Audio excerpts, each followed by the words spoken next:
બેસી ગઈ છું. જો રોટલી છે, અથાણું છે, ચા ને મારું ગત્તું ઘણું જીવો. ખાવું છે તો બે જા મમ્મા સામે હાલ બે હાલ બે જા ખવડાવું હાલ દીકલો. તમારા બેને લોલીપોપ ખાવા બે ગયા. મને કે તું અહીંયા બે જા એમ કે મારા ખોળામાં બે જાવ. એમ ખોળામાં બેહું તો ઈ ઢકાઈ ન જાય. મારા ખોળામાં ને બેવાનું. જો લોલીપોપ ખાય છે. બાઉ હું ખાશો? લોલીપોપ ખાઉં છું. જો ખાય છે ને ખાઈ લે હાલ પછી નાઈ નહીં કરે. હાલો લોલીપોપ ખાઈ લે પછી એને નવરાવડીશ. કેમ કે પછી નવરાવીને લોલીપોપ આપ્યો હોય તો આખી ચીકણી થાય હે ને બેન. તો વાગ્યા છે 12 ને મારું કામ ચાલુ છે અંદર. મમ્મી સબ્જી સુધારે છે. અહીંયા ગટુ નાય છે જે બેઠું. ગટુ હું કહીશો નાય છે. હું તો મોડેકથી ખાય બટેટા બહુ બટેટા હું અત્યારે મને જ ખાવું. લડ્ડુ લડ્ડુ લડ્ડુ લડ્ડુ લડ્ડુ જો અંદર રમકડા નાખે ચમચી નાખે.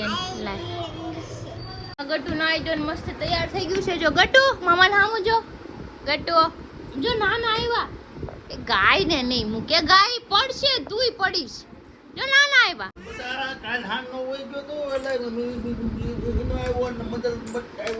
ઈ કેટલા વાગે ઉઠે ખબર? 11 વાગે ઉઠી હો. 11 વાગ્યા લગી હોતી રાત તો બેન હે કરતું ઉડી જાય. હવે મોટું થઈ ગયું ને એટલે સારું ઉડી જાય. કે નકરું ગોગરું કરે છે એ બધું.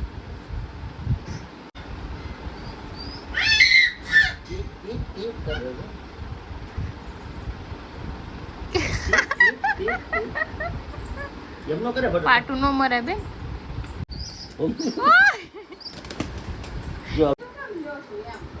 તો જો કબૂતર અમારા કબાટમાં ઘૂસી ગયું ને બધું કાઢવું પડ્યું. કેમ કે હવે મોટું થઈ ગયું ને તે અંદર વયું જાય છે. જો ક્યાંય ગયો બાવ.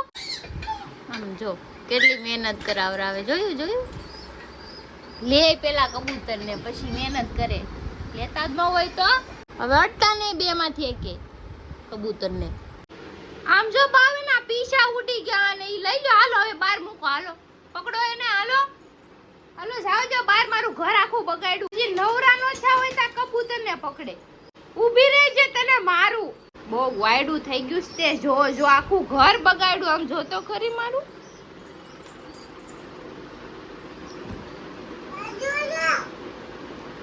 ઉઈ જા કે ઘરે વયું જા કહી દે હવે. ગટ્ટુ ક્યાં ગયું છે? ગટ્ટુ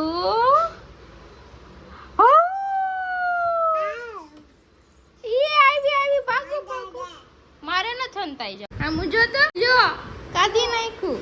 તો વાગ્યો છે 1:30 અને મારે જમવાનું બાકી છે. બટાકા પૌવા બનાવવાના છે. તો ચલો બટાકા પૌવા બી બનાવી નાખીને મેં ફ્રીઝર બંધ કર્યું હતું. ફ્રીઝરમાં બહુ બધો બરફ જામી ગયો હતો એટલે એની સ્વિચ બંધ કરી હતી ઉપરથી. તો કંઈ નહીં ચલો આપણે એ બી સાફ કરી નાખીએ અને પછી કામ છે આપણે વિડીયો બનાવવાના પ્રમોશનના. તો એ કરી વાગ્યા છે 2:30 માં જમવાનું બાકી છે. કેમ કે મેં કીધું પહેલાં ફ્રીજ સાફ કરી નાખું. ફ્રીજમાં બધું ધોયું આખું કાઢીને આમ જો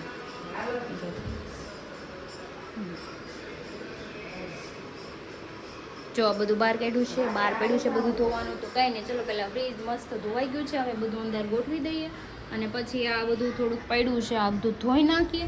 પછી નાહી લઉં અને પછી તમારે બી ફ્રીજ ગંદુ ના થવા દેવું હોય ને તો જો મેં આવું બધું લગાવેલું છે પહેલેથી. એટલે નીચેનું છે ને ગંદુ ન થાય. બધે જ લગાવેલું છે. આમાં આમાં આમાં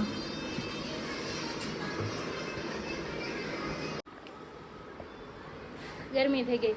મારું ફ્રીજ સાફ થઈ ગયું છે અને રસોડામાં પોતું બી મારી દીધું છે. તો હવે હું પહેલાં નાહી આવું ને પછી બટેકા પૌવા બનાવીને ખાઈને મસ્ત સૂઈ જાઉં.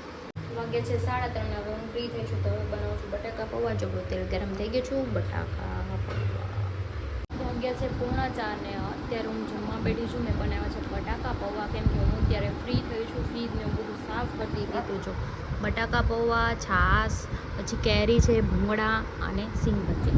કંઈ નહીં ચલો બધું સૂઈ ગયું છે. આપણે ખાઈ લઈએ અને પછી એક પ્રમોશનના 1-2 વિડીયો બનાવવાના છે. એ પણ બનાવી નાખીએ અને પછી આરામ કરીએ. હીરા વાગે છે 5:30 ને મારું બધું જાગી ગયું છે. જો જો લો મેં ઊંધું કુવારે બબુ હું કહીશું હે ગુગુ છે. હા ગુગુ છે.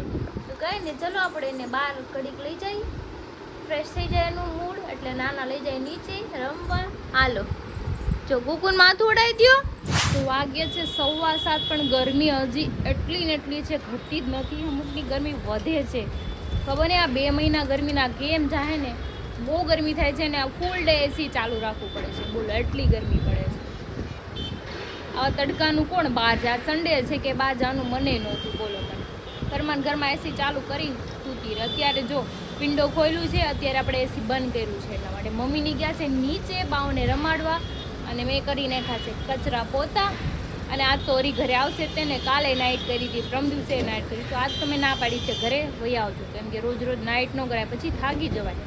સવારે કામે જવું વહેલા, પછી રાતે ત્યાંથી મોડું આવું 2-2:30 વાગે, તો પછી એને ઊંઘ ક્યારે થાય?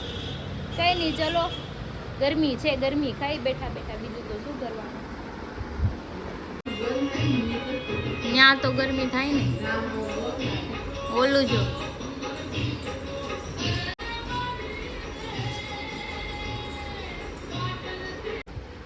જો 9:15 વાગી ગયા ને આ સાઈડ ઉપરથી આવી ગયા છે અને જાય છે ખાવા. પાપાને લઈ તો જા, પણ પાપાને લઈ તો જા, પાપાને લઈ તો જા, તું લઈ જા પાપાને, આંગળી પકડીને લઈ જા.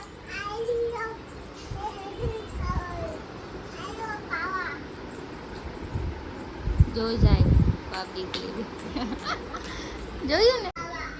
બસ બસ ચાવી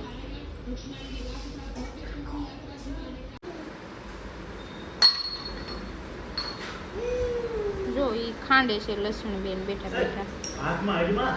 તો વાગી ગયા છે 11 ને હું હરીને ક્રિશા ત્રણે આવ્યા હતા પીઝા ખાવા. ક્રિશાએ મને નામ દીધું પણ મને એને નામ નથી મગજમાં રહેતું. માર્ગેરીટા ને હા, મારે હવે તે ચોથી વાર મને નામ યાદ આવ્યું ને ત્યારે મને કે તમે કંઈક ભૂંડા લાગશો, એ કે કંઈક બહાર જાય છો ને, પણ કીધું એવું કંઈક નામ જ અતરંગી હોય તો હું શું કરું.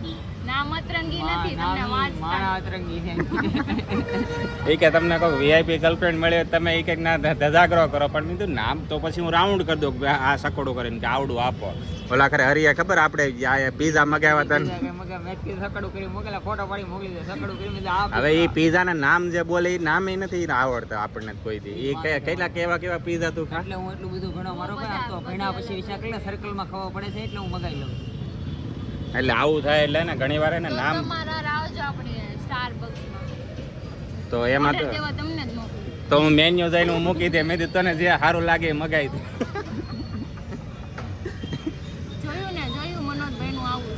એટલે મારે હવે થોડું ઘણું અંગ્રેજી ક્રિશા પાસે શીખવું જોઈએ, કારણ કે એમાં હું ઢગલો હતો. મને મનોજ અમે બે ગયા ને મેકડીમાં તે એમ જ કેવું 2 વડાપાવ આપી ગયા. આલુ ટીકા પાલુ ટીકી એવું વડાપાવમાં ખાવા પડે. મેં આલુ ટીકી પર વડાપાવ. તો અમારું માર્ગેરીટા પીઝા આવી ગયું છે. મામા માર્ગેરીટા પીઝા આવો તો ઈ આવો. વાવ, જો કેટલો લુક કેવો મસ્ત આવે. જો કોઈને મોઢામાં પાણી આવ્યું હોય તો કહેજો, એને એક પીસ મળશે. એનો કોલાબરેશન કરશું, ઓલો ગીવ અવે કરશું ને એને આ માર્ગેરીટા પીઝા આપજો.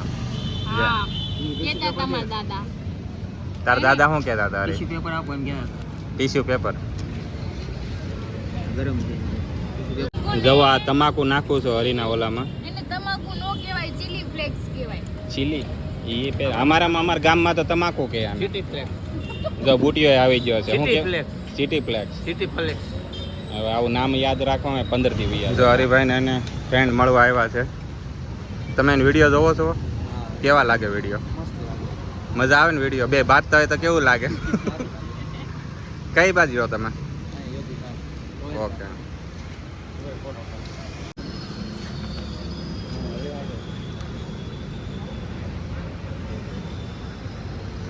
વાગ્યો છે 1 ને મારું ગટ્ટું હજુ સૂતું છે, કેમ કે હું નીચેથી આવી તો એ જાગતું હતું. મેં અત્યારે સૂઈ રહ્યું છું ને હરી પણ સૂઈ ગયા છે, તો ચલો હું બી સૂઈ જાઉં છું.